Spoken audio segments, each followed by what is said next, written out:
अस्सलाम वालेकुम रहमतुल्लाहि वबरकातुहू। आप देख रहे हैं टॉप 10 विद JNM और मैं हूं गुलाम नबी मदनी। दुनिया भर से आज की 10 बड़ी और इंतहाई अहम खबरें जिन पर आज हम बात कर रहे हैं। नाज़रीन किराम, आज 2 नवंबर 2020 है और आज दिन है पीर का। ये टॉप 10 विद JNM का सुबह का बुलेटिन है। खबरों का सिलसिला शुरू कर लेते हैं। जो आज की पहली बड़ी खबर है ये पाकिस्तान से है।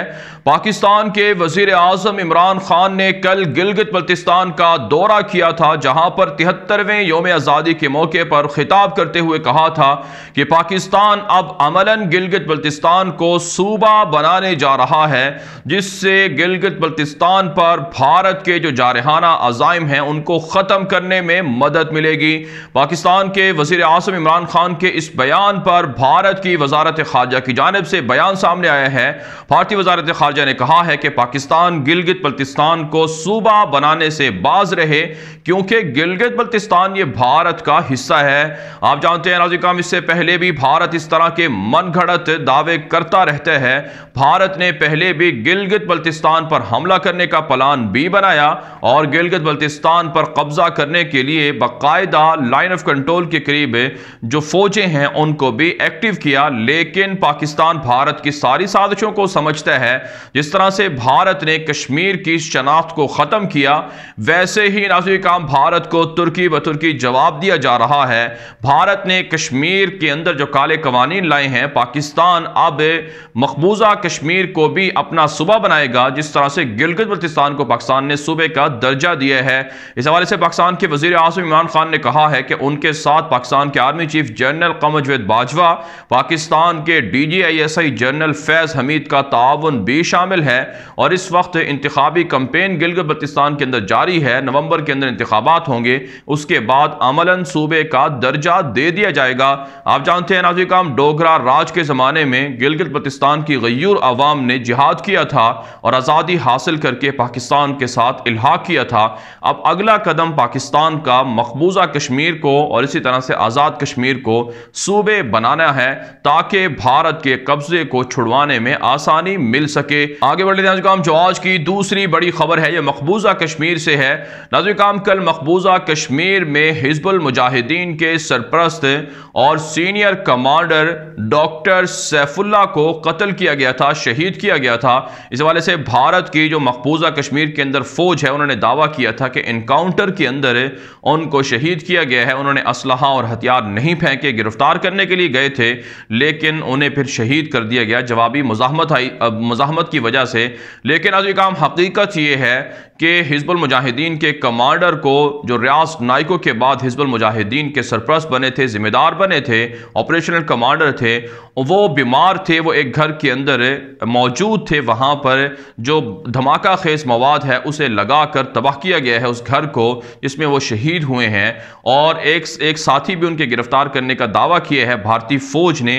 लेकिन हकीकत यह है कि कश्मीर के अंदर भारत की दरिंदा गासिब फौज निहत्ते शहरियों पर जुल्म करती है और कश्मीरी मुजाहिदीन फ्रीडम फाइटर्स नौजवान वो अपनी आज़ादी के लिए जंग लड़ रहे हैं। और ये बुरहान वानी शहीद के जानशीन हैं जो कश्मीर के अंदर आज़ादी की तहरीक को जारी रखे हुए हैं।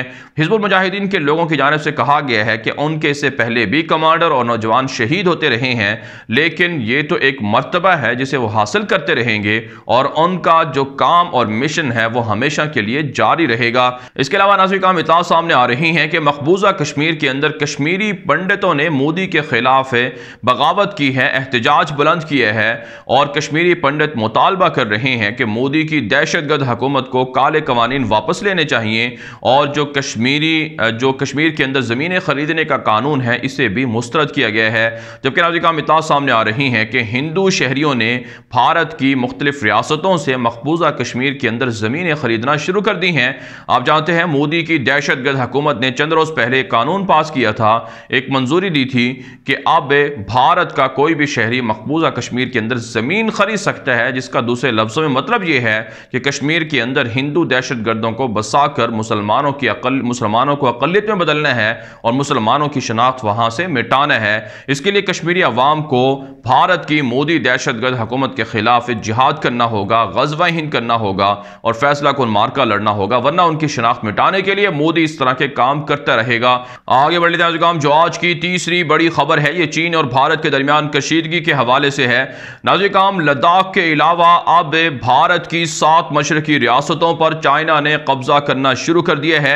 एक ताज़ा रिपोर्ट के मुताबिक अरुणाचल प्रदेश से मुल्हिका इलाकों में चाइना ने रेलवे लाइन बिछाना शुरू कर दी है ताकि बासानी नकलो हमल हो सके, ताकि बासानी असलहे को मुंतकिल किया जा सके, ताकि बासानी जो अलहदगी पसंद है उनके साथ राबते रखे जा सकें। आप जानते हैं अरुणाचल प्रदेश पर चाइना दावा करता है कि यह उसका हिस्सा है, लेकिन भारत ने कब्जा किया हुआ है और नागालैंड, मणिपुर और दीगर बड़ी रियासतें हैं, भारत की 7 मशरकी रियासतें, वो चाइना की नजरों में हैं और जल्द चाइना उन पर कब्जा कर लेगा। इसके अलावा नाज़रीन, इत्तला सामने आ रही है कि लद्दाख के अंदर भारतीय फौजी बेइंतहा परेशानियों का सामना कर रही है। एक रिपोर्ट के मुताबिक 16,000 फीट की बुलंदी पर भारतीय फौजी शदीद बीमार हो चुके हैं, यहां तक कि उनको ऑपरेशन और सर्जरियों की जरूरत भी पेश आ रही है। दूसरे लफ्जों में कहा जा सकता है कि लद्दाख के अंदर भारत के खिलाफ चाइना का कंट्रोल मजबूत है, लेकिन भारतीय बुज़दिल फौज चीन का मुकाबला नहीं कर पा रही है। आगे बढ़े नाज़रीन, जो आज की चौथी बड़ी खबर है, यह नाज़रीन नेपाल और भारत के ताल्लुकात और भारत के अंदर मुसलमानों पर जुल्म तशद्दुद के हवाले से है। ताज़ा इत्तला सामने आ रही है कि भारतीय आर्मी चीफ जल्द दौरा करने वाले हैं 4 नवंबर को नेपाल का, जहां पर जो ताल्लुकात खराब है उनको बहाल करने की कोशिश की जाएगी और इस दौरे के दौरान वो नेपाल के वजीर आज़म से मुलाकात भी करेंगे। भारतीय आर्मी चीफ अपने दौरे के दौरान नेपाल और भारत के दरमियान कई अहम समझौतों पर दस्तखत भी करेंगे। इस वक्त कई मंसूबे हैं नेपाल और भारत के दरमियान जो इल्तिवा का शिकार हैं। भारत के वजीर आज़म नरेंद्र मोदी ने भारतीय आर्मी चीफ को टास्क दिए है कि वह नेपाल का दौरा करके उनसे माफ़ी मांगे जो कुछ उनके साथ तनाज़ा है और मामलात को सुलझाएं, ताकि जो चाइना और पाकिस्तान का कंट्रोल है भारत के खिलाफ है उसको कमज़ोर किया जाए। लेकिन आप जानते हैं नेपाल की हुकूमत पहले ही फैसला कर चुकी है कि उन्हें भारत के साथ नहीं बल्कि चाइना के और पाकिस्तान के ब्लॉक में रहना है।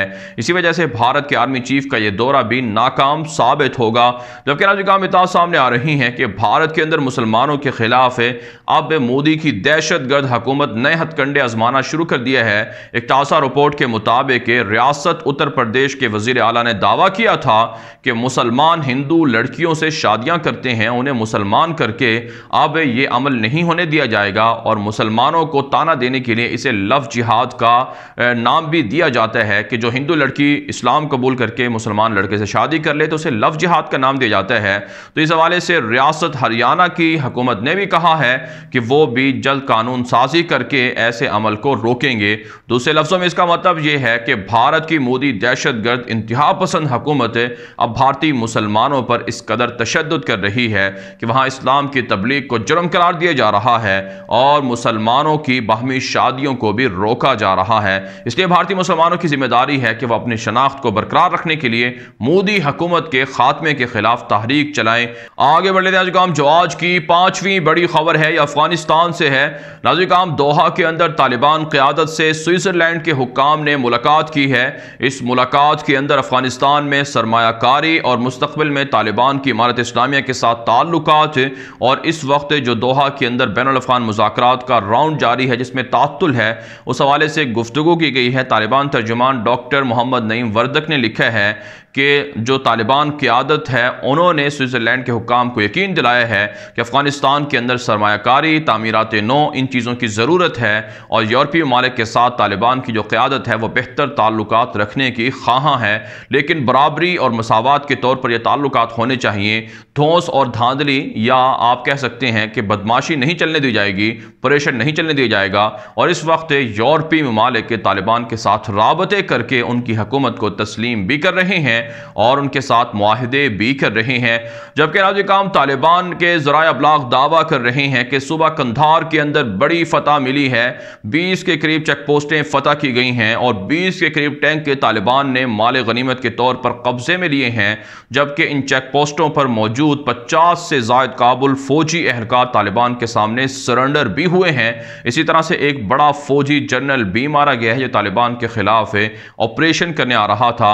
नाज़रीन इस वक्त तालिबान का प्लान 3 शुरू है, जिसके तहत वो बड़े बड़े सूबों के अंदर मरकजी जो इलाके हैं उन पर कंट्रोल कर रहे हैं।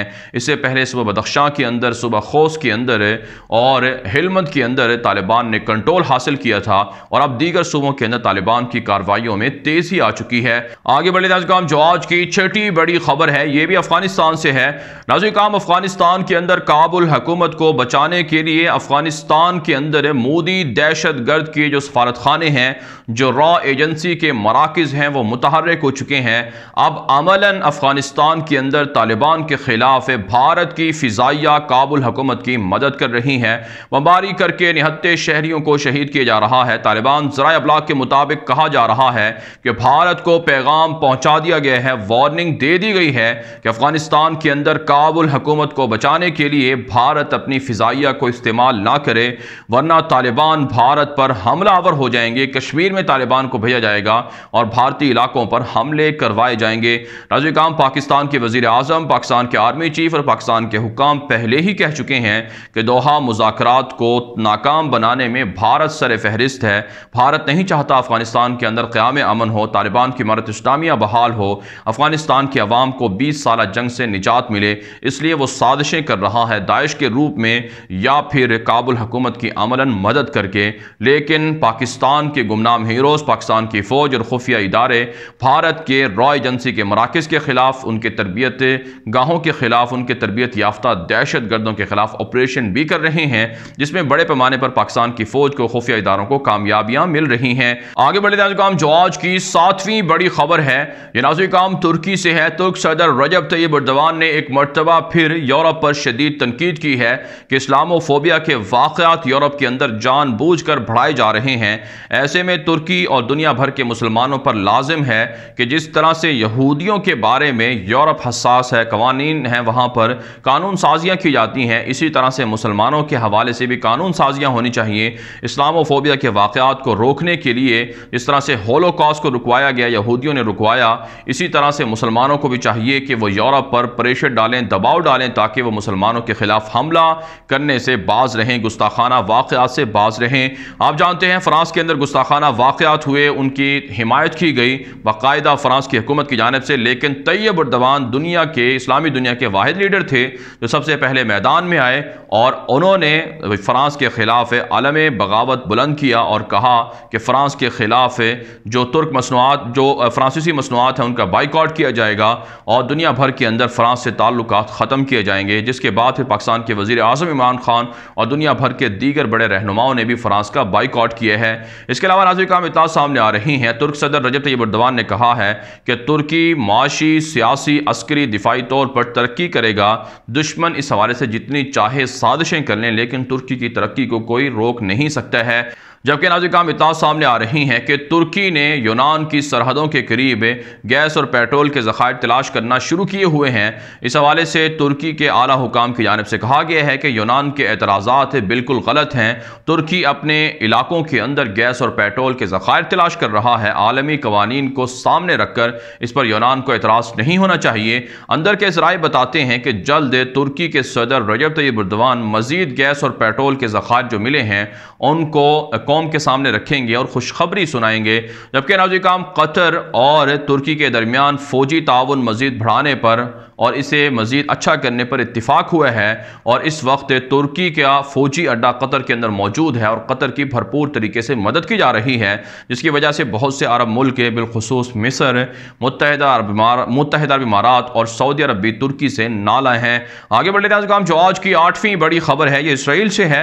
नाज़रीन ताज़ा इत्तला सामने आ रही है। इसराइली मीडिया के मुताबिक डेमोक्रेट पार्टी के जो बाइडन और उनकी हुकूमत F-35 तैयारे जो हैं उन्हें उन्हें मुत्तहिदा अरब इमारात को देने पर रजामंद नहीं हैं और डेमोक्रेट पार्टी की जानिब से कहा गया है कि F-35 तैयारे दरअसल इसराइल के लिए मुख्तस हैं, इसे किसी और मुल्क को बेचना या फ़रोख्त नहीं करना चाहिए। और मुत्तहिदा अरब इमारात अगर इन तैयारों को हासिल करता है तो ये दरअसल जो डील हुई है UAE और इसराइल के दरमियान उसका शायद ये मुआवजा हो, लेकिन डेमोक्रेट पार्टी के जिम्मेदारों ने कहा है कि वो हुकूमत में आकर इस डील को मनसूख करेंगे। इसके अलावा नाज़रीन, इसराइली वज़ीर ने दावा किया है कि अमरीकी इंतखाबात के बाद मज़ीद 5 अरब रियासतें इसराइल को तस्लीम करेंगी। इस हवाले से तैयारियां मुकम्मल कर ली गई हैं और इसी महीने ये 5 रियासतें इसराइल को तस्लीम कर सकती हैं। जबकि नाज़रीन, यहूदियों के फ़लस्तीनियों पर हमलों में इजाफा हुआ है। रात गए भी यहूदियों ने कम अज़ कम 5 फ़लस्तीनी नौजवानों को गिरफ्तार किया है और 79 फ़लस्तीनियों के जो बागात हैं और जो उनके घर हैं उनको यहूदियों की जानिब से मुनहदिम भी किया जा रहा है। आगे बढ़े नाज़रीन, जो आज की 9वीं बड़ी खबर है ये अमरीका से है। नाज़रीन, अमरीकी इंतखाबात में महज 1 रोज़ बाकी रह गया है। आप जानते हैं 3 नवंबर को अमरीका के अंदर इंतखाबात हैं और ऐसे मौके पर अमरीका के अंदर बहुत जोशो जज्बा है। डेमोक्रेट पार्टी के जो फॉलोअर्स हैं वो चाहते हैं कि उनके उम्मीदवार जो बाइडन जीतें और ट्रंप की जो पार्टी रिपब्लिकन है उसके फॉलोअर चाहते हैं कि ट्रंप जीतें।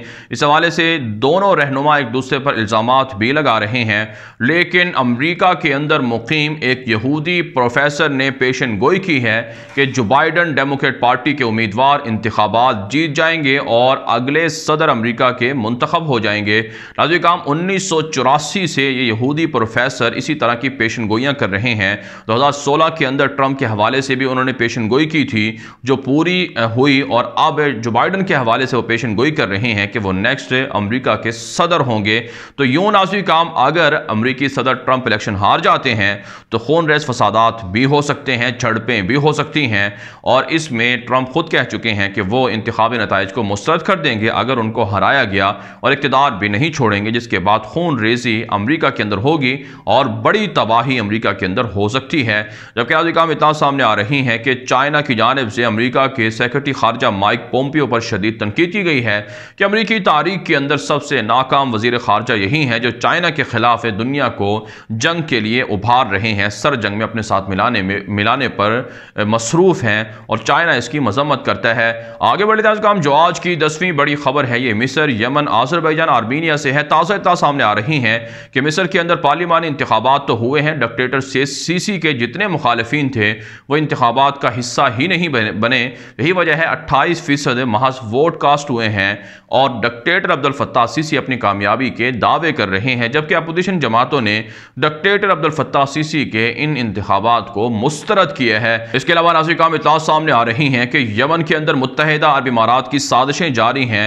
यमन के अलहदगी पसंदों को सपोर्ट किया जा रहा है और इसराइल के साथ मिलकर मुत्तहिदा अरब इमारात यमन के अंदर फौजी अड्डे बना रहा है, जिसके बारे में यमन की हुकूमत, हूसी और यमनी अवाम शदीद एहतजाज कर रहे हैं। जबकि नाज़रीन, आज़रबाईजान आर्मीनिया की जंग के हवाले से ताज़ा रिपोर्ट सामने आ रही हैं कि अब आर्मीनिया की मदद के लिए रूस फौजी मुदाखलत कर सकता है, लेकिन आज़रबाईजान ने इस पर रूस को वार्निंग दी है और कहा है कि अगर रूस ने फौजी मुदाखलत की और आर्मीनिया की फ़ौजों की मदद की तो इससे जंग मज़ीद तूल होगी और जंग के अंदर मज़ीद शिद्दत आएगी और 79 शहरियों को ज़्यादा शहीद किया जाएगा। जबकि दुनिया के बेशतर ममालिक दोनों मुल्कों के दरमियान जंगबंदी करवाना चाहते हैं, लेकिन आज़रबाईजान ने कहा है कि जब तक मकबूजा इलाके आज़ाद नहीं होंगे तब तक जंगबंदी नहीं होगी और उन्हें बड़े पैमाने पर फतूहात भी मिल रही हैं। नाज़रीन, दुनिया भर से थी आज की 10 बड़ी खबरें। इन खबरों के हवाले से आपकी क्या राय है? अपनी राय कमेंट के जरिए से जरूर हम तक पहुंचाएं। मजीद खबरों के लिए आप हमारे ट्विटर अकाउंट्स दुनिया मेरे आगे और गुलाम नबी मदनी फॉलो कर सकते हैं। आज के लिए इतना ही, इजाजत दीजिए। अल्लाह हाफिज।